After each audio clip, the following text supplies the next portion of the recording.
This is Formula SideQuests, your mostly on-topic Formula One podcast. hosted by me, Kelly. And me, Shannon. Hello and welcome to this episode of Formula SideQuests, your mostly on-topic Formula One podcast with me, Kelly. And me, Shannon. This is our second episode at Silverstone. I say at Silverstone, we weren't at Silverstone. We bloody wish we were at Silverstone. We do wish we were at Silverstone. We're sat here going, we're going to be at Silverstone next year. We are going to be at Silverstone somehow. Don't know how. Somehow. We will sell a kidney or something. I'm willing to sell most organs. Yes. Obviously, we did an episode yesterday, just after the sprint and the quali, and to be fair, after that, we were both like, "Oh, this is going to be a good race. This is going to be a good Silverstone." And obviously, this morning, we got up and we did stuff and we were getting prepared. We sat down. We watched the drivers' parade. The drivers' parade was wonderful. Whoa. Whoa! Hello. Yeah, no. Oh, we turned into minions. That's what it is. Yeah, I'm that shocked. The drivers' parade was wonderful. Yeah, again, Lego got there. Got it going. They each had little mini Lego carts. Yes. Absolute fucking chaos ensued. Absolute chaos. Most of them decided to try and take a few shortcuts. Yeah. Ended up in the gravel trap. Yeah. Carlos just went fuck this shit and jumped on Lando. Yeah. It was hilarious. It was a great drivers' parade, as we kind of knew it was going to be. Yeah, which is why we watched it live. Yeah, exactly. Alonso won the Lego race. Yeah, he won in equal machinery for the first time. Yes. You can't argue with that. Yeah. And then we got onto the race. Yeah. I think it's best if we just talk about it chronologically. I think that's probably wise too. Because the thing that we're going to have the most opinions about is the last 4 laps. That's very true. So I think it's best if we just pretend that we don't know what happened at the end. Okay. And we start. And then everyone better buckle the fuck up because I have thoughts, you have thoughts, my cheese plant has thoughts. Yes. That's how controversial this shit is. Yes. So yeah, shall we? We'll start. We'll start with the fact that Alonso didn't technically start because as they were doing the formation lap, Alonso just stopped. Yeah, and in classic Aston Martin fashion, parked. He did get it going again and then went into the pits and then started from the pits. So thankfully we didn't have the fiasco of Barcelona. No, because we were looking at it and we were going, well, they're going to have to do another formation lap because he's not going to catch up with the field long enough. They're going to be held on the grid for too long. Oh, God, here we go. Like, that was the moment that I thought it was all going to descend into absolute bloody madness. But no, he bails into the pits and he does start. But he starts from the pit lane. Immediately from the off, Ollie and Alex have a bit of a thing, a ding dong, and bring out a very brief yellow flag. It didn't really affect anyone, but at the same time, Oscar got front wing damage. He did, by scraping the back of, I can't remember, a V-carb. I'm pretty whichever sure V-carb that might have been. I think it was Arvid. So I think he dropped a few places off the line and then was behind a V-carb and really, really properly battered his front wing one. Yeah. And had to come in and have a front wing change immediately. And he was just last.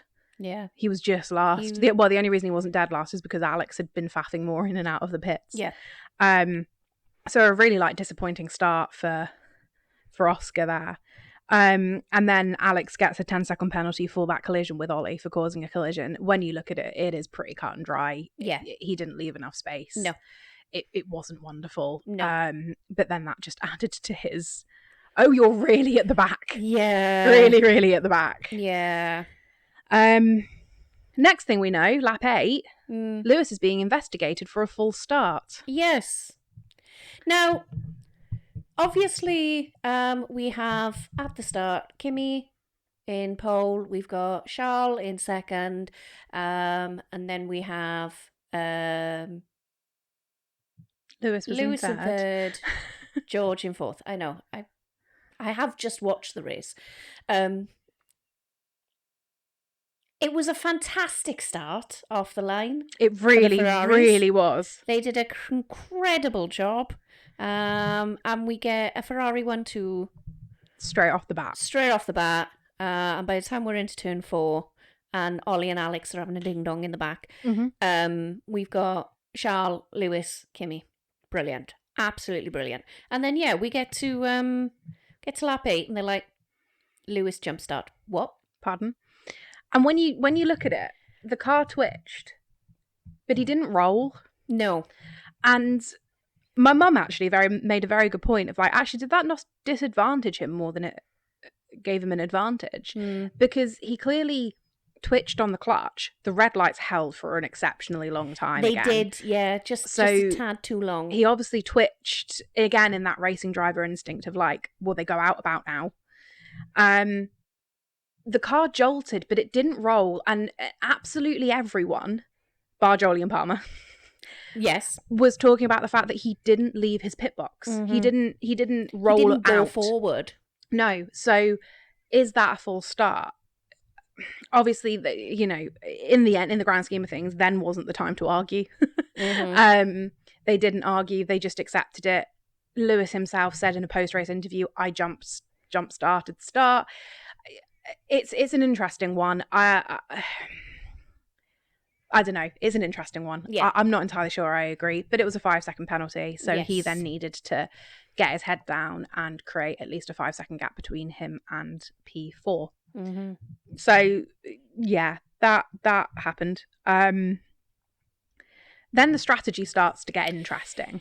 Yeah. So your pit window was going to be from lap 25 onwards because everyone started on mediums. Every single member of the grid started on mediums. The pit window was like at the earliest 22, traditionally about 25, closing off about 27 to 30 to throw on some hards to finish the race. In comes Max Verstappen on lap 18. Yeah. And we're going, why?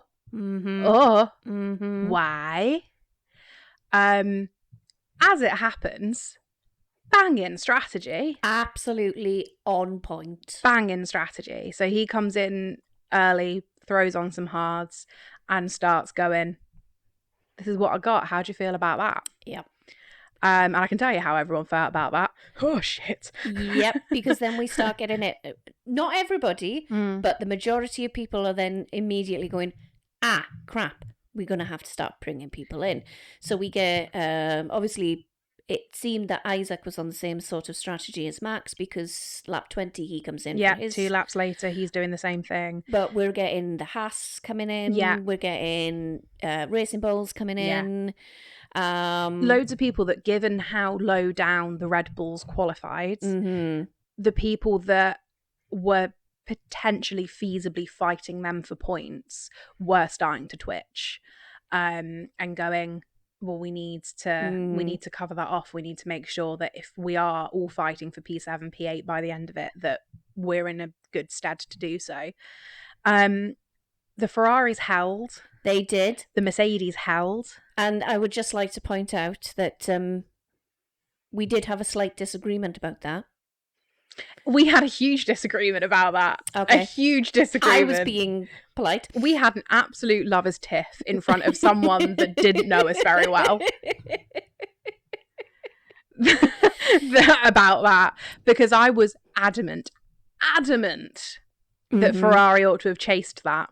Yeah. Immediately. So after Isaac came in, I was sat there going, I think about lap 21, 22. I was like, you've got to bring him in. I was talking exclusively about Charles at this point because obviously I had to focus my Delulu somewhere. And I was like, you have to, like, Max is now pitted, and yes, he's come out like 7th or 8th, but he's on hards and he is coming for Charles. We all know what Max can do on an offset strategy with new tyres compared to the rest of the field. And I just sat there and went, no, you've got to bring him in. You've got to bring him in. You've got to bring them in. Bring them in. Bring them in. You, however, Yes, I went trust the process.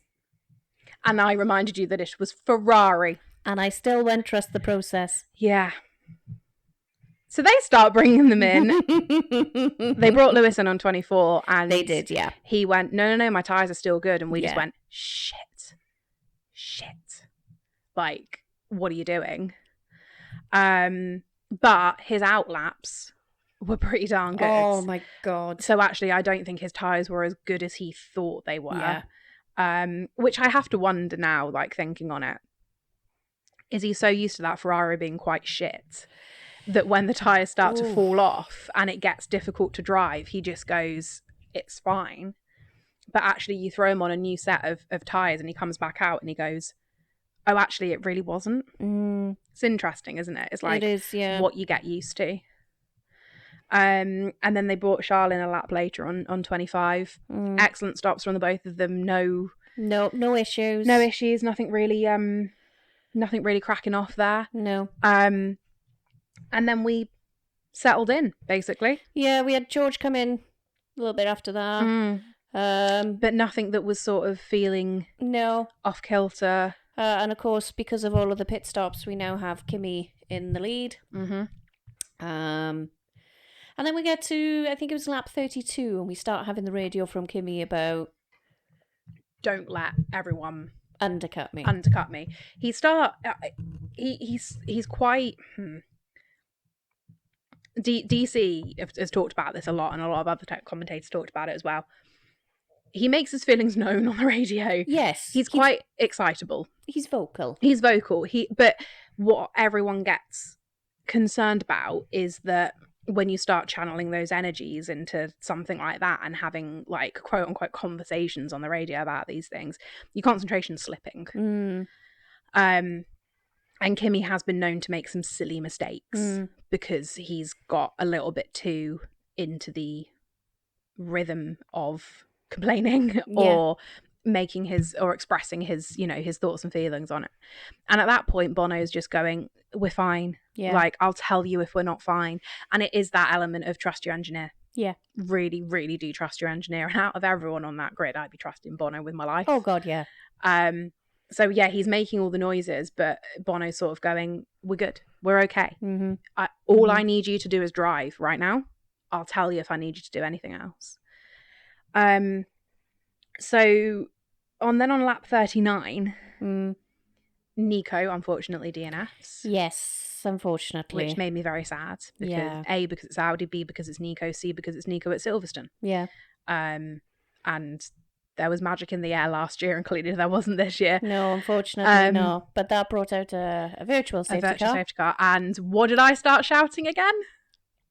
Bring Charles in. Ferrari needs to pit, because obviously they had pitted and they'd put on hards, but on lap 39 with only 52 laps, I was looking at it and going, throw softs on him, bring him in and put softs on him, do it, let him run. Thankfully they didn't. If I had been Ferrari strategist this week, I would have screwed it so badly for them. You would have. In other weeks, I would have saved it for them. Yeah, that's very true. So, you can't get it all right. No, in fact, I was a better strategist this week than you were. And that doesn't tend to happen. No. With all the love in the world. No. I'm pants at strategy. I will 100% admit that. Yeah. I sometimes, very naive. Yeah. I will admit. About what actually needs to happen. Yeah. I could, as soon as the virtual safety car started, I admit I had that same thought of, oh, right, free pit stop. Okay. And so many people did as well. This is the thing. So many people did. But because it lasted, like half a lap? You had to have been in the right entrance to do it. And I think a Haas got in there, a Cadillac got in there. Yeah. I think they might have done it to Oscar again, just as a last-ditch attempt, because he wasn't even vaguely running in the points, just as a final Hail Mary. But yeah, it wasn't, in hindsight, it wasn't worth it. But when these things come out and you don't see why, and it must be exactly like that on the pit wall, all you get flashing up is it's a VSC. You don't see what the reason is, so therefore you don't know how long it's going to be, any of this kind of stuff. That's your split-second decision. That's your moment. As it turned out, it was an umbrella flying from the Lando stand into the track, and a marshal grabbed it and chucked it, and we were done. That was it. Done. Sorted. So good thing they didn't make the call, but every part of me was sort of like, the only way we're going to hold on to this is for you to do something exceptional with your strategy, because at this point Kimi was closing the gap on Charles. He was doing some incredible racing, and I was having heart palpitations. Yeah. Little did I know it was going to get so much fucking worse. That was nothing. Nothing. I gotta admit, by the time we start getting towards the end of this race, so I'm talking like lap 42, 43 onwards, I kept having flashbacks of last year. And how we thought it was like done. And I just kept thinking, I can't go through that again. Yeah. I can't go through the absolute wreckage. Yeah. That is Silverstone. Yeah. I love Silverstone. And not just because I'm British. No, it's a stonker of a track. It is an incredible track. It's an absolute stonker of a track. It's a beautiful, fast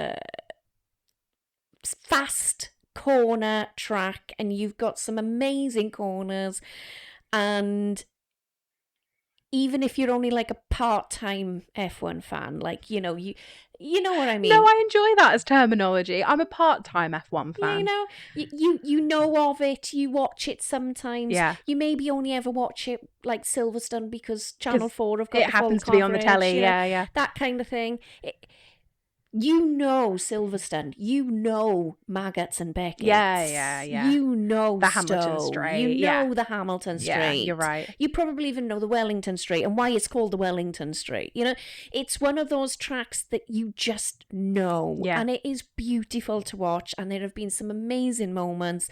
And, you know, they were talking about it on Channel 4 about, you know, how iconic some of these moments are, like Senna getting a lift from Nigel Mansell. Yeah. Everybody knows that. And Hamilton finishing with 3 fucking wheels.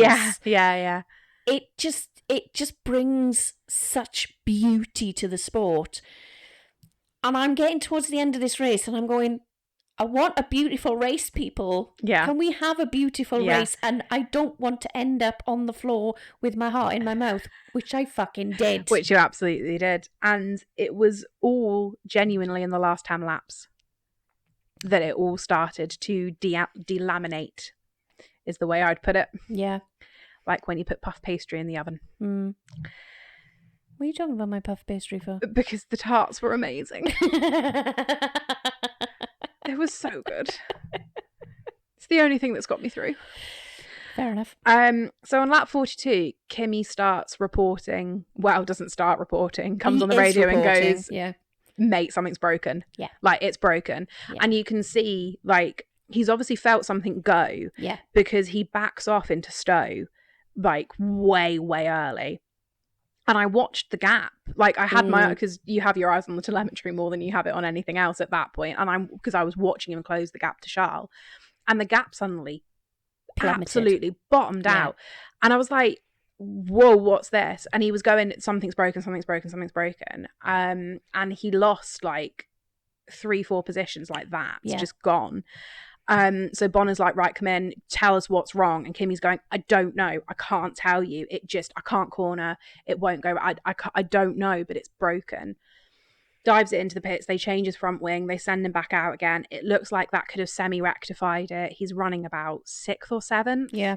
And with 10 laps to go, you're thinking, okay, he can climb back up, possibly to a podium place. Possibly P3. But you know, as long as everything's fixed and sorted. And then he's going, nah, that hasn't done it. Yeah. There's something like fundamentally wrong with this. 40, so he goes around for another 2 laps, and then on 44, Bono goes, we think it's the wheel shield. So there's this tiny piece of carbon fibre that sits adjacent to the wheel that I imagine would shield front wing from anything the wheel kicks up, like Yeah. dirt and gravel. I should think that. A little bit like a mud flap or a mud Yeah, guard. yeah. I think that's what it, with my very limited mechanical and engineering knowledge. So he's like, right, come in, we're going to rip it off effectively and send you back out because points are points.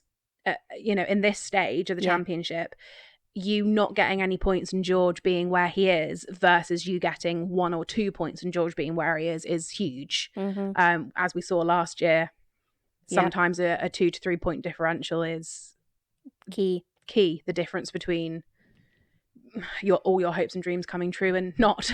Yeah. So he came in excellent mechanical fashion. They ripped it off, chucked it behind their shoulder, and off he goes again. But he's still having a real struggle, real struggle. And then controversial thing number 1 from the FIA. Yes. He starts getting investigated for track limits. Yes. Yeah. No, I know. He can't drive the car. Yeah. It's a mechanical issue. Yeah. He can't corner correctly, so of course he's going off the track to take the corners. The reason that they penalise track limits is when an advantage is gained. Yes. Because obviously if you go wide on a corner or you cut a corner or whatever, you are going round that corner in less meterage than you would otherwise be. So you're gaining an advantage. He couldn't physically drive the car. No. And they were investigating for track limits. Yeah. And then he got a 5-second penalty for, under the track limits, the sub-clause is leaving the track and gaining an advantage. What advantage was he gaining? Just like to point out that Lance Stroll got 2 penalties for track limits. For leaving the track and gaining an advantage. The same could be said of him. What advantage was he gaining? And I genuinely don't think I've ever quite heard Jolie and Alex and DC be quite as vocal about something as that. But they were, all 3 of them were like, are you serious? Yes. Like, come on. Yeah. That's just... And also all 3 of them in accord. Yeah. Because they were arguing like hell about Hamilton's penalty. Like, Jolien was like, no, come on, this is fair. And DC's like, no, it's not. So that all 3 of them were just like, that's just bollocks. Like, grow up, basically. Yeah. And that's how I feel about it as well. Grow the fuck up. Yeah. Mercedes will do a right to review, I'm sure, because he finished in the end 9th. 16th. Well, yeah, but he crossed the line 9th. Kimi crossed the line 9th. Crossed the line 9th. So if... But the 5-second penalty meant he dropped down to 16th. So that's the difference between 2 points or no points. Exactly. So they were 1,000% go to a right to review because, if you can overturn a 5-second penalty for speeding in the pit lane, Alpine, Gasly, then something like that, all they've got to show from his telemetry is that no advantage was gained. Yeah. It's going to be super cut and dry. Numbers don't lie. No. She says, you think, except for apparently the Speedo in Monaco. Yeah. Oh, still bitter. So, and that I thought was going to be the most drama that we had because suddenly both Ferraris and Max are on the podium. Yeah. And I was like, you know what? I'll take that. Yeah. I'll take that. I'm really disappointed for Kimi. Yeah. He drove such a good weekend. He's driven excellently. He was absolutely coming for Charles, and I do genuinely believe he would have had him. Yeah. I think he would have won. Yeah. And I think he would have deserved to. Yeah. But I was like, you know what? As a Delulu Charles fan and a Max lover and a Lewis lover, I'll take that podium. Yeah. That's pretty darn good podium. Yeah. Kimi, Charles, Max, perfect. Love it. Lap 48. Oh.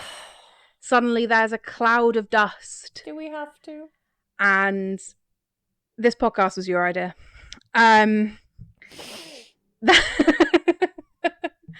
The camera goes to a cloud of dust and gravel being kicked into the air, and we can't see who is underneath that gravel. All we can see is yellow flag. Yeah. Cloud. Yeah. Gravel. Yeah. And then the next thing that comes up on the screen, Verstappen radio.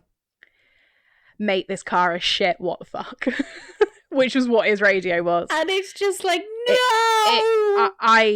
There was a lot of screaming at that point. I was on my feet. It was interesting. I got to my feet, you got to the floor. Yes. It was interesting, the differing ways that we went. Cope. Yeah. And I walked off. I moved to the front of the house because I was just like, this is not okay. I was on the floor with my head in my hands. Yeah. Yeah.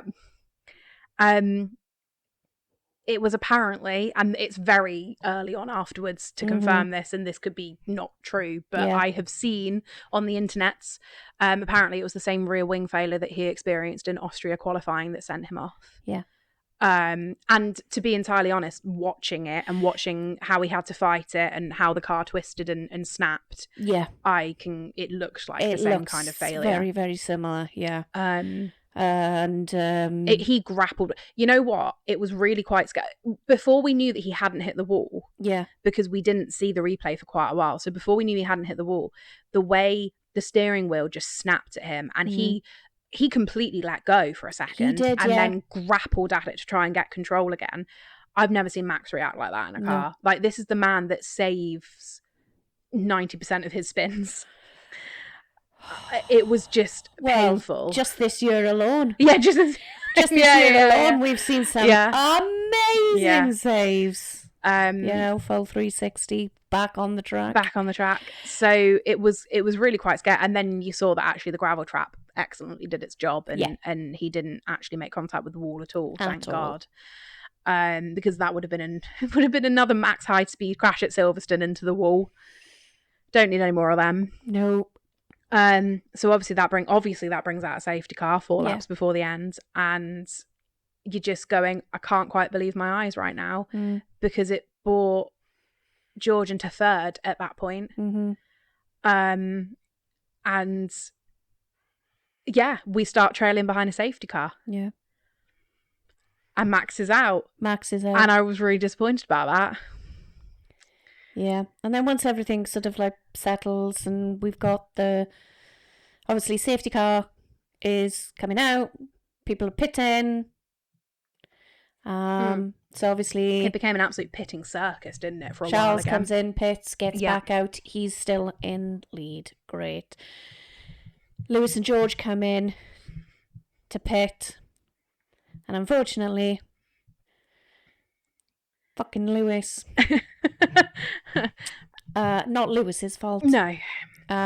It's just the way that it worked, that Lewis came out literally just behind George. Yeah. So we've got Charles, we've got George, we've got Lewis, and obviously safety car. So obviously everybody's pitting, moving, getting comfortable, whatever. Yeah. And we're told by race control that the safety car is going to come in 1 lap before the end on the penultimate lap. So we're going to have 1 lap of racing. So lap 50, all of the lapped cars are released. Oh, yeah. And are allowed to go back round. Yeah, they have to unlap themselves. So they go past everyone, they go past safety car. So we're halfway through lap 51. We get told safety car's coming in. We are going to have 1 last lap of racing under green flag conditions. At this point, I'm bricking it. Yeah, absolutely bricking it. Absolutely bricking it. Because we've got Charles on fresh tyres at the front. Great. But, and he said this in his post-race interview, his tyres were cold. Stone cold. So he's in an immediate disadvantage. I am just going to correct you on one thing. George didn't pit. George did not pit. I apologise. No, obviously you are correct in as much as Lewis came out just behind him, but George continued on track. You are correct, because George was on medium tyres that were 22 laps old. Yeah. So, and they were nice and warm. Yes. Nice and toasty. However, both Charles and Lewis were on softs. But stone cold softs. Stone cold softs, but softs nonetheless. So when you add that into the stats, it's possibly slightly more evenly matched when you go, okay, they're cold, but they're not mediums. But from what DC was saying in the commentary box, George still had the advantage slightly, because they weren't that old mediums and they were nice and warm. So yeah, I was bricking it as well, because I was like, hang on a second. The only way that this is going to be satisfying now is that the safety car restarts and Lewis understands the assignment, takes George straight away, and we might even be able to get Lando past him as well. Yes, like, you know, and there was Delulu hope. You know, I did say this, you know, I was hoping that Brian and Carlo were having coded messages.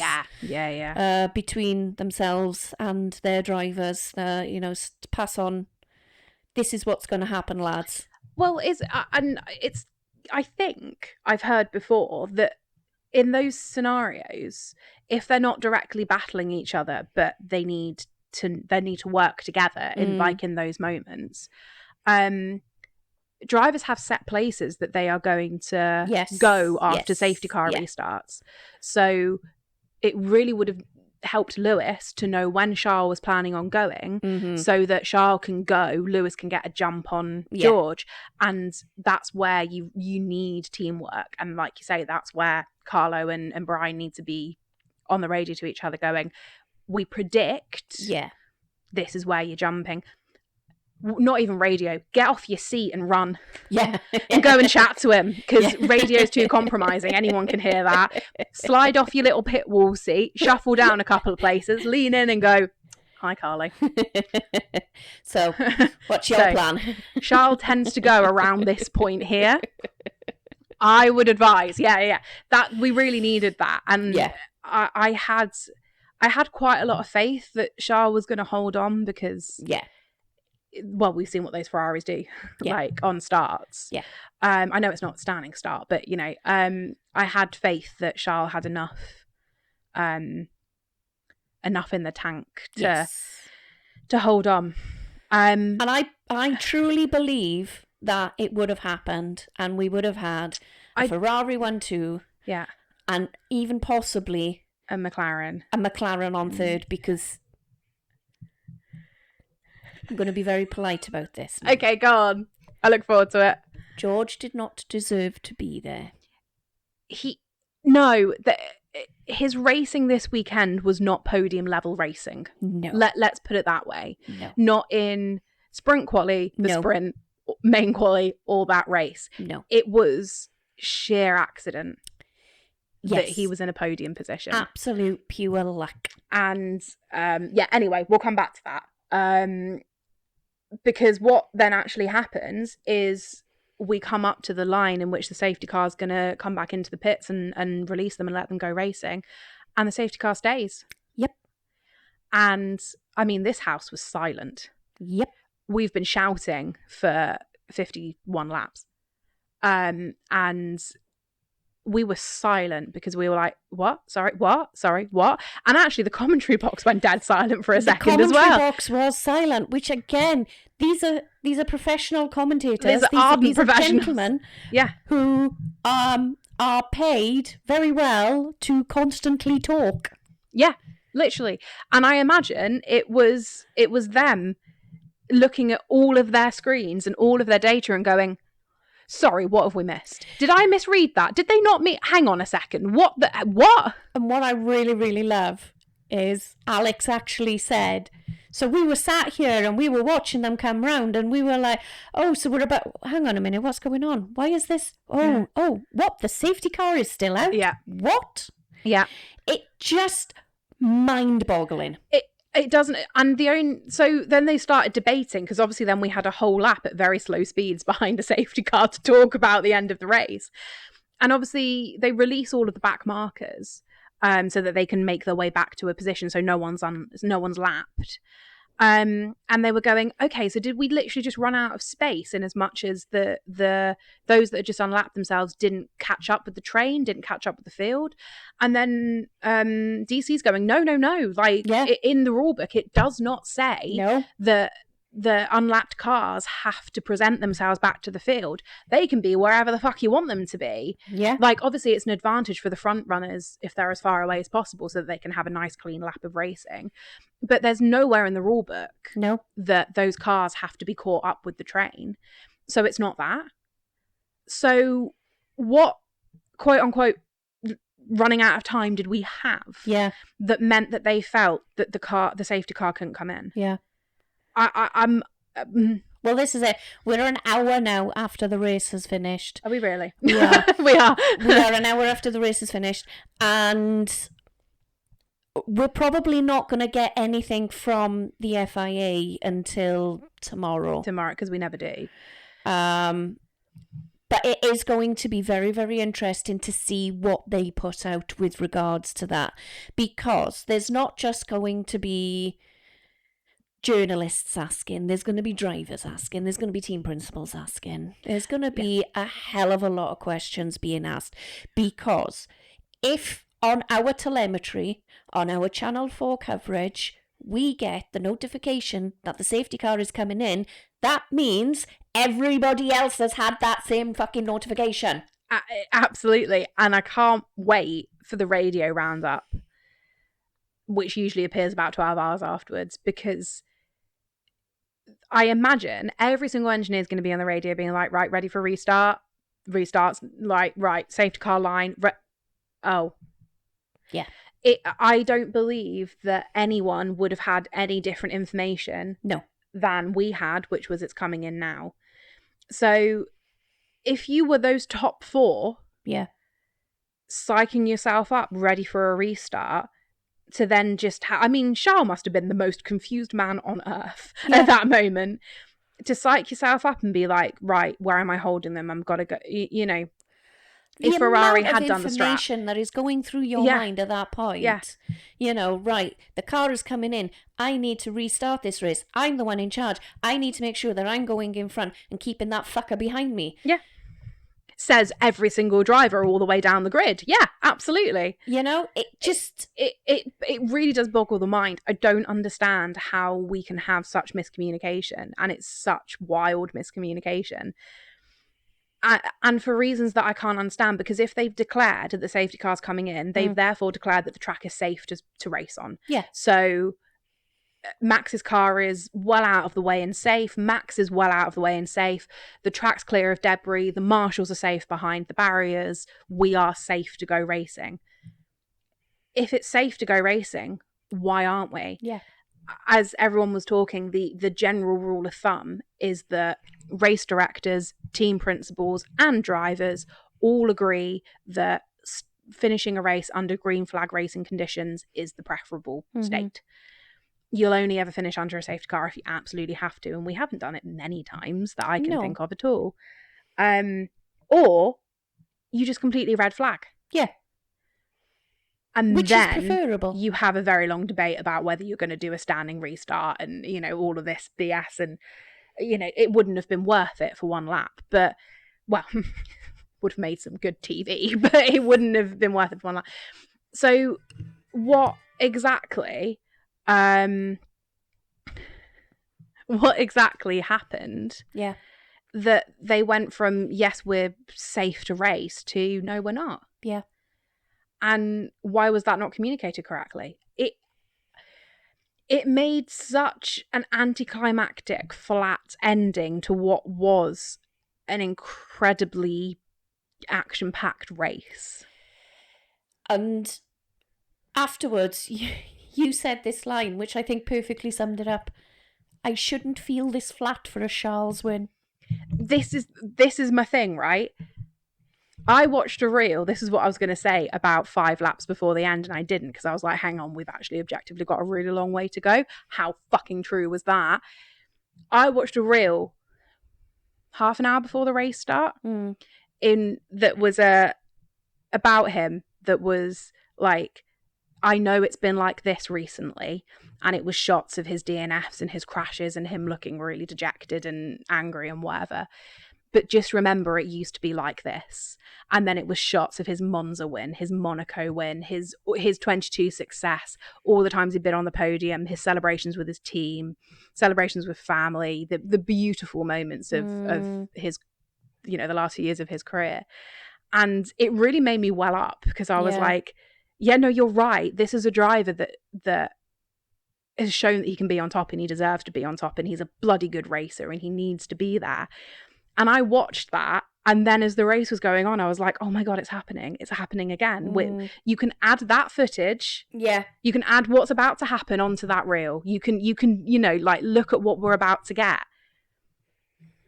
I just didn't get that. No. I was closer to tears about 5-6 laps before the end when it was, oh my God, he's going to win. Let's not count your chickens too much, but oh my God, he's going to win because Kimmy's now tumbled down the field. I was closer to tears and celebration than I was when he actually crossed the line. Yeah. I'm so angry. I'm so angry about that because I am the most delusional Charles Leclerc fan in the world. I will hold my hands up and say that. That man deserves everything in this universe when it comes to F1. And yet I'm not sat here going, my driver won. Mm-hmm. Like, I don't have that feeling. Mm-hmm. And I hate it. All because we crossed a line under a 70-mile-an-hour train. Mm. It's like finishing your journey on the motorway underneath, like, slowed down conditions. It's just not satisfying. Yeah. Yeah.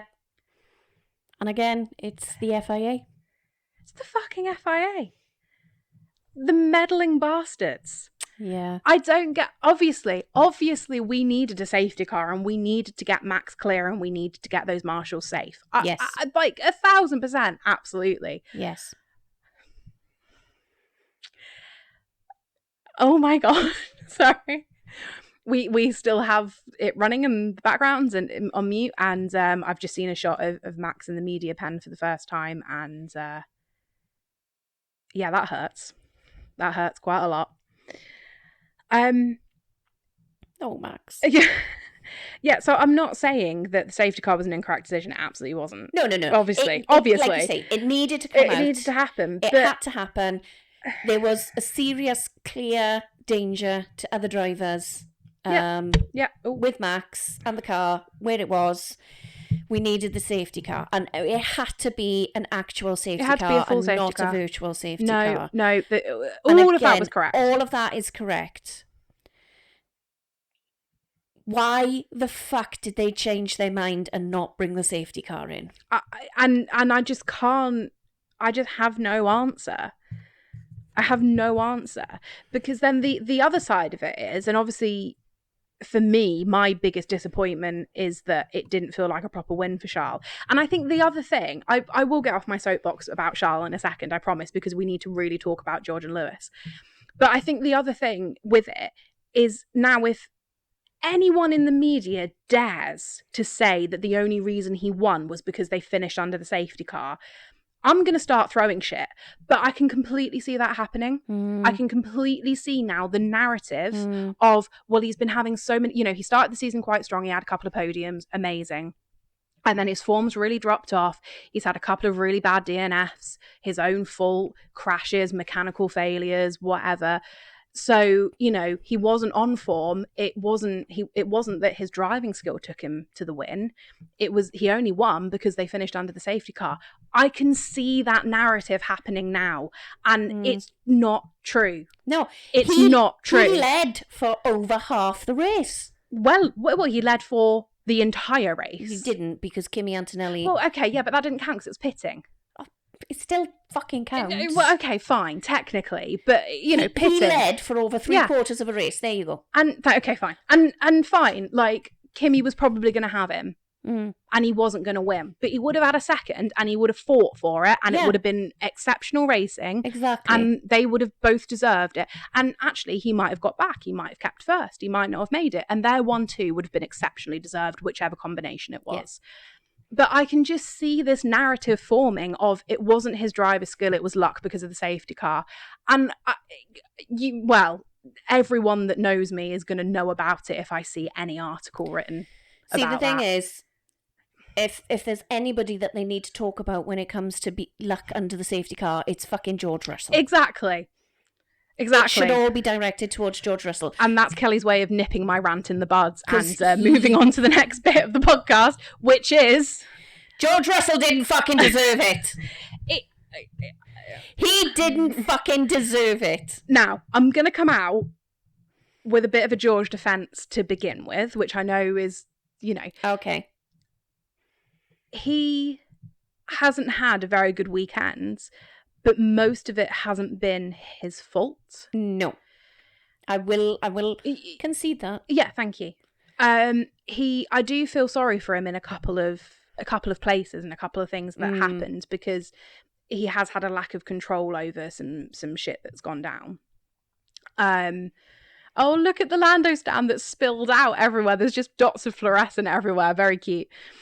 Gabby was 8th. Oh my god! Oh, that makes me happy.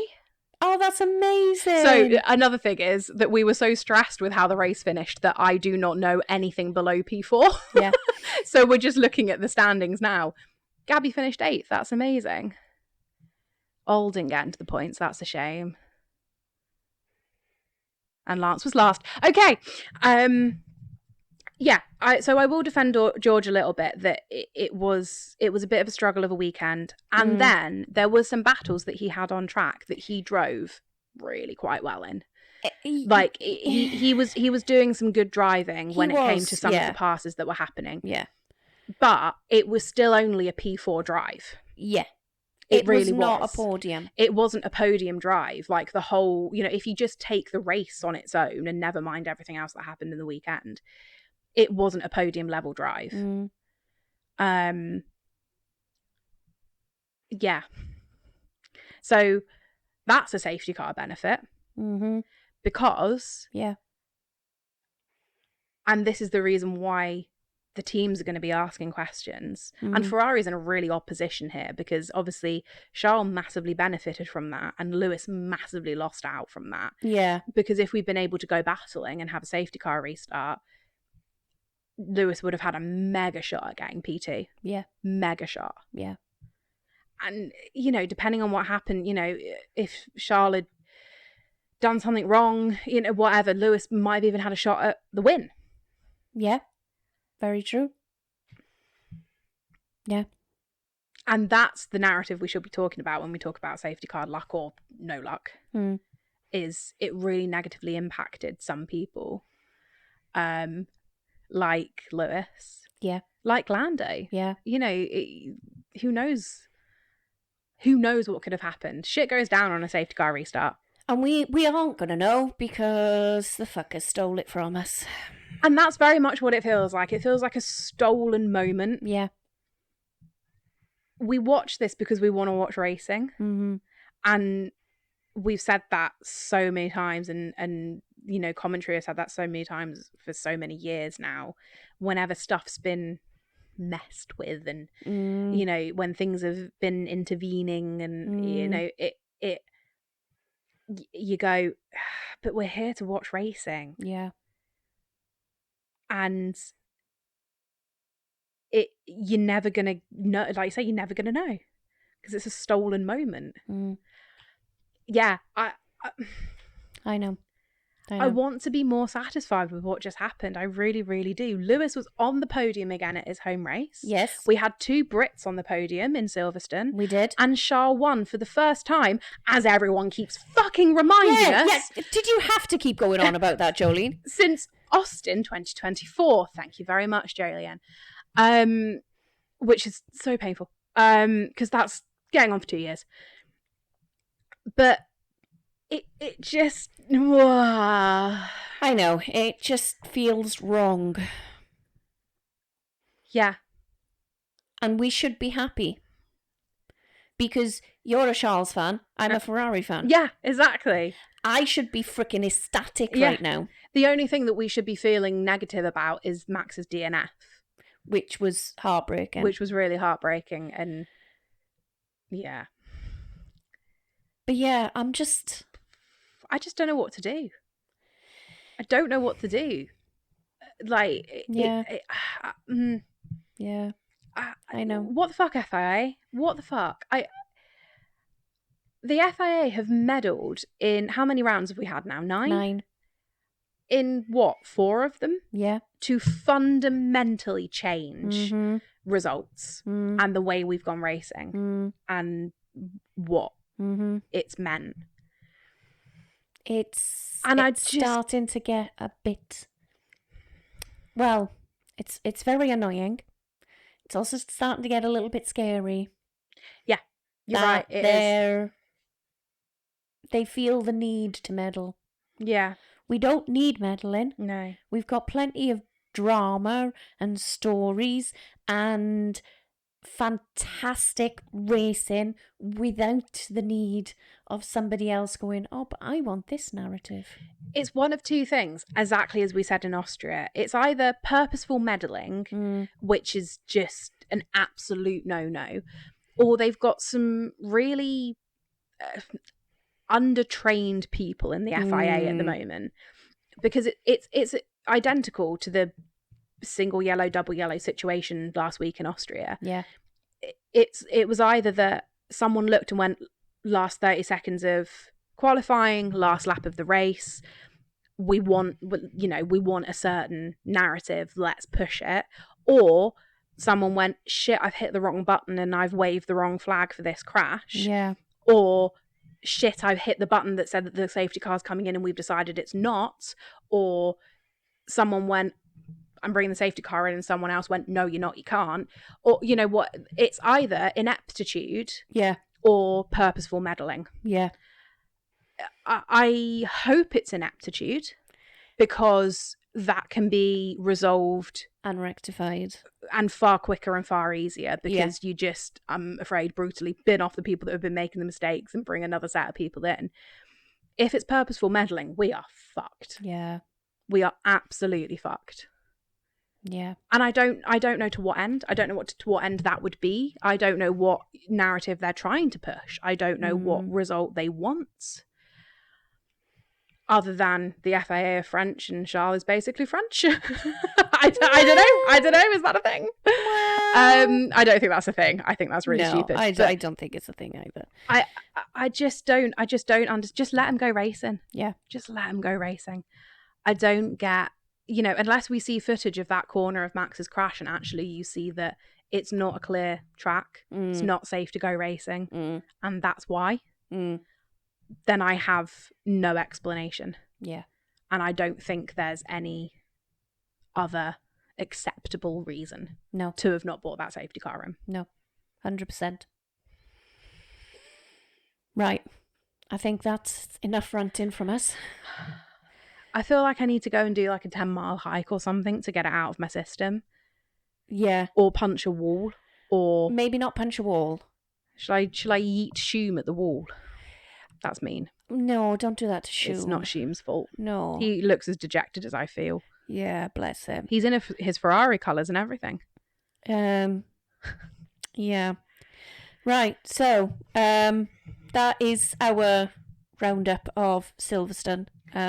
We might feel differently about it by the next time we come to record. I don't know. We might have got over it a little bit. I doubt it. I might feel happy about Charles's win. I'm ecstatic about Charles's win. No, I am. Sorry, that's a completely wrong way of putting it. Yeah, no, I'm ecstatic about Charles's win. Absolutely ecstatic. I am not ecstatic about the circumstances of his win. You know what? I'm going to say it. Everyone's been thinking it. It's Abu Dhabi 2021 all over again. And for once, I didn't say that. No! But it's the same thing. It's exactly the same thing. It's meddling where you shouldn't be meddling, to do with a safety car, finishing the race. I mean, obviously we didn't finish the race under safety car conditions in 21. That was the problem. But it just, and therefore it feels flat. Yeah. Because I truly believe that, knowing what we know about Max now, there was probably a part of him that felt really like, meh. Yeah. After that championship win, because it was just not, it just wasn't cricket. Do you know what I mean? Well, it's not. It's Formula 1. Ha ha. Very funny.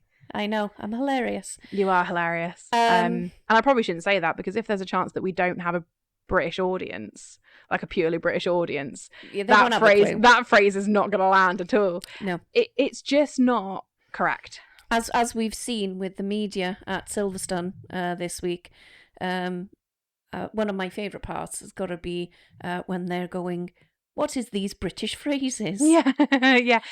Nico and Gabby. Oh, that was hilarious. Gobsmacked. What's gobsmacked? Is that when you smacked across the gob? And he proceeds to smack Gabby around the head. It's like, for fuck's sake, man, Nico. Yes. He is so lucky that Gabby is such a lovely lad, because otherwise that is Abuse.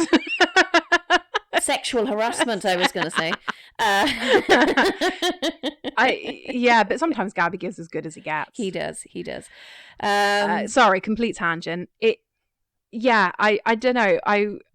Maybe if I just sit on Instagram for a bit and see all of the Charles Leclerc stuff and sit with the fans for a while, then it might sink in a little bit. But right now, it doesn't feel like a win. I 100% understand what you're saying, but it is. Charles Leclerc has just won Silverstone. Actually, when you say it like that, maybe I just needed someone to say that to me, because that makes me quite emotional. Charles Leclerc has just won the British Grand Prix. Maybe I just needed someone to say it to me. No, she is. She's tearing up. Tears out now. See? She's all better now. She's all Maybe good. It's hit me. Okay, it took an hour and 15. Okay. But maybe it's hit me now. Charles Leclerc has just won Silverstone. Yeah. That's amazing. That's incredible. Okay, yeah, it's hit me now, and now I'm crying.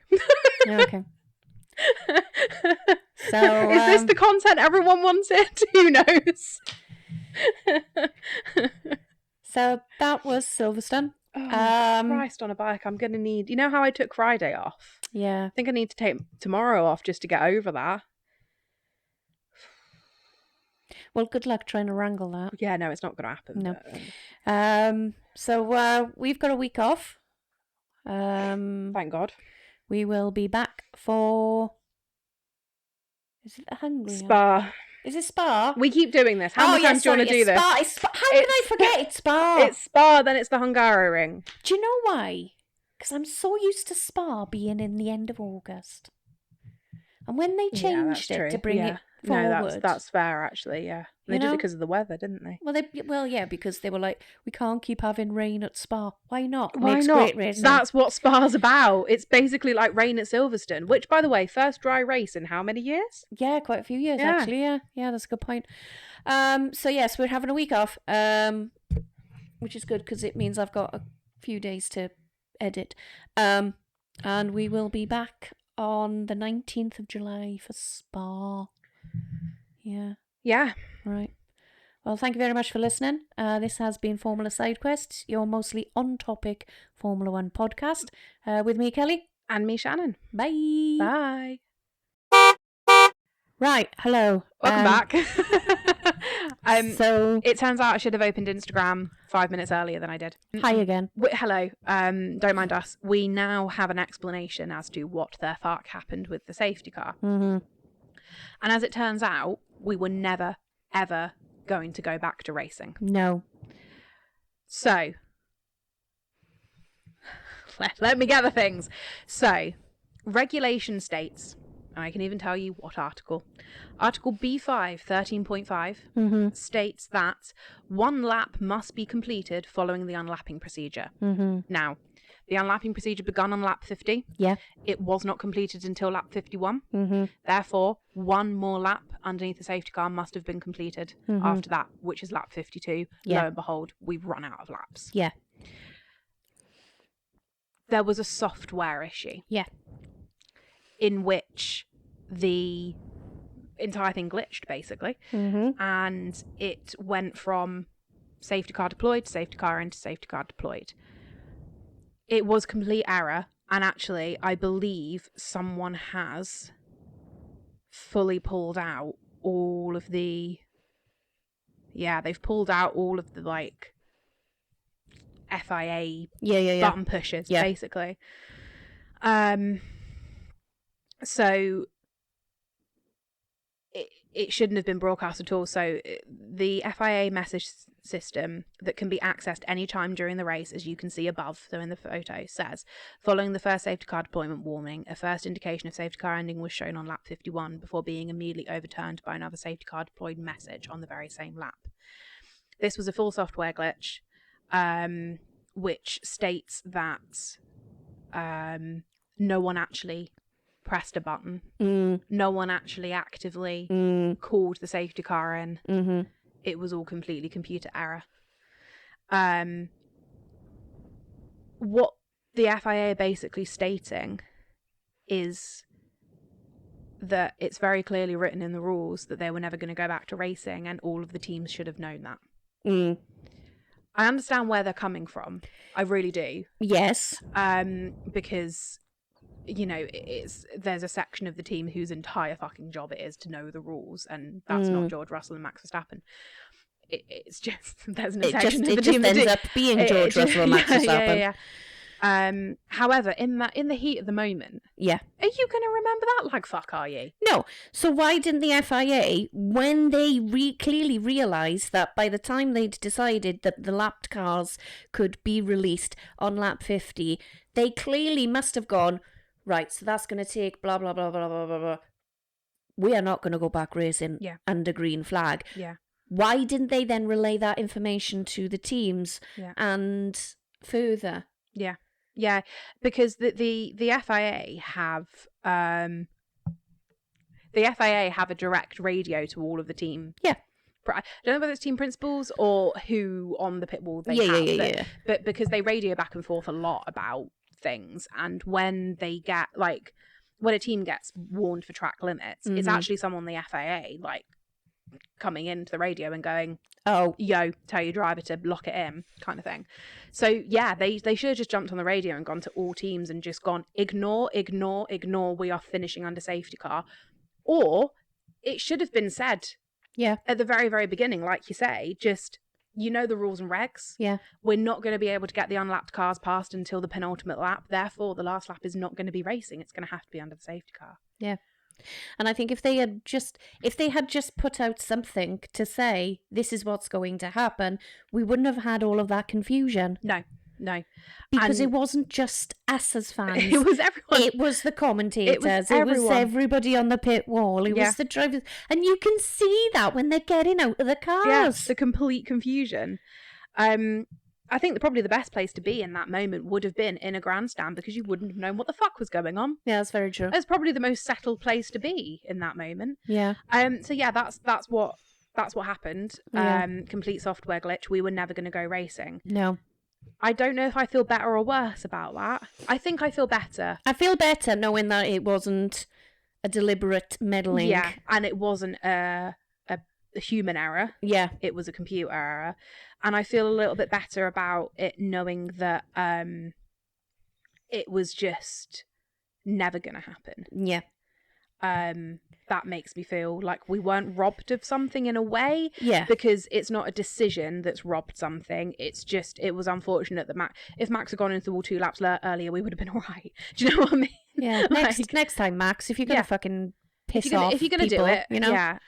Or, you know, more to the point, don't. Not that it was his fault. I've just seen a statement from Laurent saying we can only apologise to Max. Yeah. It's not the first time we've had this issue. It's not good. We're sorry. Anyway, how I'd like to close out, that was not an official account that posted that, but I went and hunted for sources. So don't worry, this is source checked. This is correct. Yes. But the account that posted it, their top comment that they've pinned is take out your popcorn and enjoy the Abu Dhabi 2021 comments.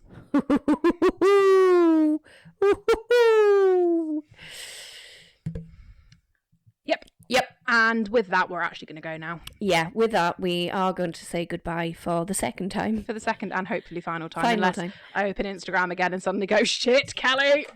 Yeah, I mean, I'd taken the microphones out the laptop and everything. Literally, yeah? I just looked at her and went, do you want to open your laptop again? Yeah, all right, okay, fair enough. So thank you very much for listening. I hope you've enjoyed that as much as we've enjoyed it, because, you know, it was... Is enjoy the right word? Well, I enjoy recording. Oh, well, yeah, we enjoyed recording. I think an experience is the word. Yes, I think you're right there.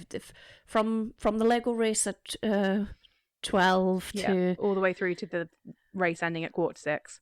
It was an experience. It was an experience. Or 5:45 even, sorry. It was an experience. So I hope you enjoyed it as much as we did. Mm-hmm. And see you in Belgium. Yeah. Bye. Bye.